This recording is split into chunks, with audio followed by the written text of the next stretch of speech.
So you're feeling this immense pressure. You have this small team of just this hodgepodge of this unlikely team that kind of looks fast forward into Overwatch, the heroes in Overwatch, but working extremely hard. Now, you told me about crazy work hours, and not because you were forced to, but because you wanted to, because your heart was in it, because you're like, this is everything. Like, you loved it. Yeah, the games industry has a terrible reputation for insane amounts of overtime. It's just called crunch. Like, do you crunch or not? These days, crunch is not allowed, not permitted, heavily frowned upon.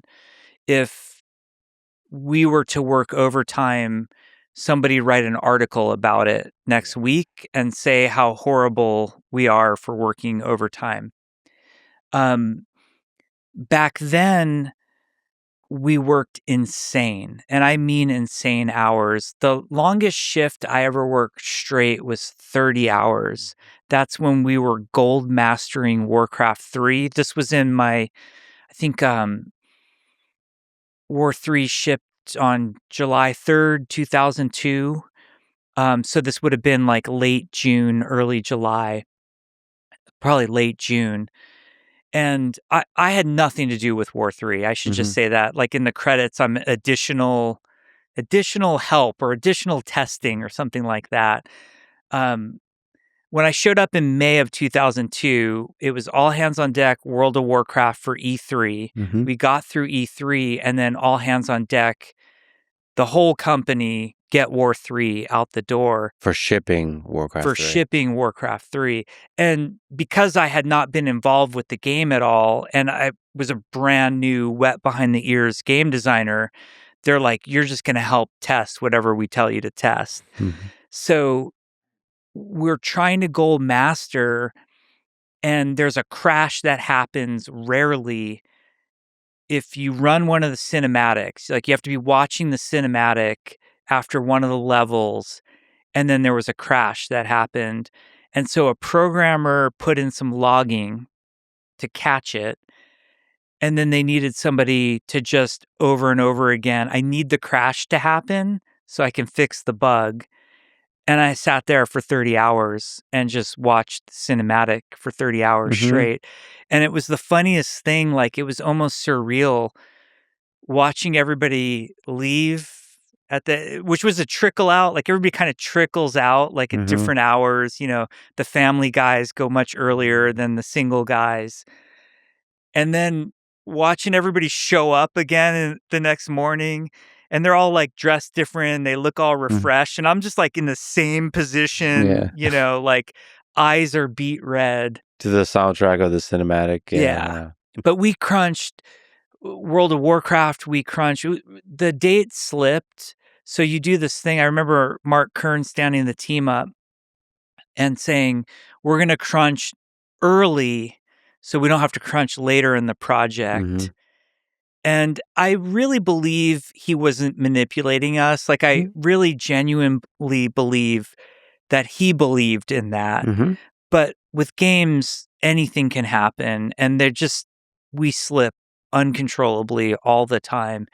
And we slipped, and it sort of created just this death march, endless death march that, like, to this day, members of the WoW team will remember, like, Newport Rib. If I say that, they'll have, like, twitches because, like, they would cater the dinner. They'd bring it in at, like, 6 or 7 at night. And everybody was eating Newport Rib or Panda Express. It was, like, the worst diet ever. I actually like Newport Rib, no shade on them. But you can only eat so much of it. Yeah. And the carpets are stained, and like dudes are falling asleep on the couches. And it was an unhealthy work environment. It gets pinned on because at a lot of places it is executive driven and it is mandated from the top. But the hours that I worked, I never blamed on anyone but myself. I just wanted to. I remember, you know, coming in on Memorial Day, like with sand from the beach on my feet, because I really wanted to get some work done that day Mhm. and working through Christmas, and those were things I wanted to do. I never felt like somebody, held my feet to the coals. Yeah, it's such a complicated thing because, yeah, okay, you could say that's unhealthy, but I know a large number of people, especially in their 20s, but actually throughout their career, that have been at companies that do crunch for a thing they believe in, for a thing they love, and it's some of the most fulfilling years of their life, months and years of their life. And they also, it's not just fulfilling, they grow from it, they learn from it. And and when they, especially when they talk back about it, about that time, they can see how incredible it was. Of course, when you're going through it, sometimes it's extremely difficult. You don't know.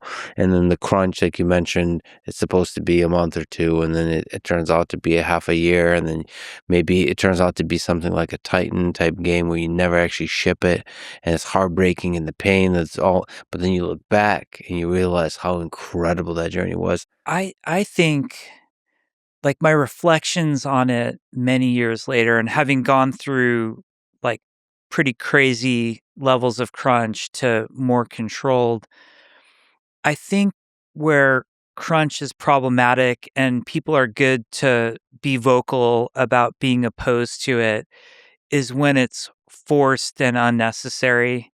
There's a lot of, like, "Hey, if anybody on the team stays, we all stay," Mhm. kind of, Yeah. which I think is not necessary. I don't think executives who take off and work 40-hour weeks should be telling anybody to stay late. I Mhm. think that's wrong and immoral. But to me as an individual, as long as I'm not telling other Mhm. people to do it, my life's work is my passion and I want to do it as much as possible. I find myself, I don't think I've ever worked less than 10 hours in a day. Like that 10 hours is like a normalish day to Yeah, me. yeah. Um, and I enjoy lots of weekends working because I enjoy it. It brings me pleasure and fulfillment. And all of that said from a place of caution, especially in this era when people are very touchy about it. I don't try to impose that on anybody else. I don't want anybody to feel like they're obligated to, but please understand it's what makes me who I am, that work ethic. I Mhm. enjoy it. I actually, some of my fondest memories are from those wow crunches. And then looking back and reading some of these stories is pretty cool because me as a fan on the receiving end of some of those video games, you bring joy to millions of people. It's awesome.